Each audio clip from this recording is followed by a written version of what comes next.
你好，有我志安哥哥啊！咁咧冬至又嚟啦。咁冬至咧，其實個意思就係一年入邊啦，冬天最深嗰日啦，即係理論上係最凍啦。咁亦都肯定嘅係嗰日咧，嗰個日頭咧係好短，即係日短夜長。咁我哋喺英國咧，呢件事係好強烈嘅，個感覺好強。點解咧？3點啫嘛，幾乎黑晒㗎啦。咁即係話咧，放學放工咧，其實咧就已經差唔多係天黑晒。咁個感覺其實係好強烈，亦都容易令人覺得有唔開心嘅感覺。咁喺今年嘅冬至咧，我最諗起喺火災入邊啦。可能有啲人會冇咗屋企人啦，或者係有啲人會冇咗屋企啊。咁我覺得呢班人係最需要我哋去記掛。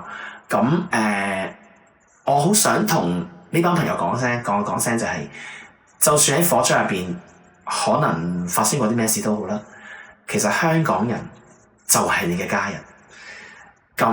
有啲冬至一件事係好重要嘅，就係嗰日咧，其實咧已經係最深嘅冬天嚟㗎啦。即係話過咗冬至呢一日，其實你會發現個日長嘅時間會越嚟越多，即係越嚟越多陽光，個溫度又會慢慢升翻，慢慢會暖翻，咁係帶嚟希望。我作咗首歌叫做《冬至》，咁希望呢首歌會為你帶來啲溫暖同埋啲希望啦。欣賞。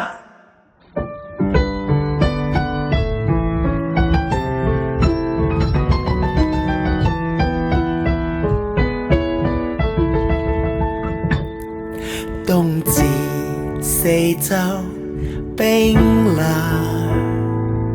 冬至黑夜更長，嚴寒裏你我彼此共聚，火和暖，心中暖，一起唱。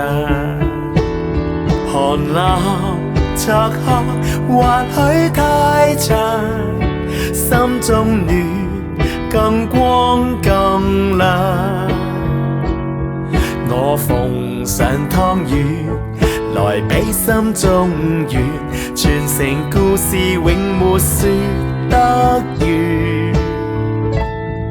冬至四周冰涼，冬至黑夜更長，嚴寒裏你我彼此共聚，一屋暖，心中暖，一起唱。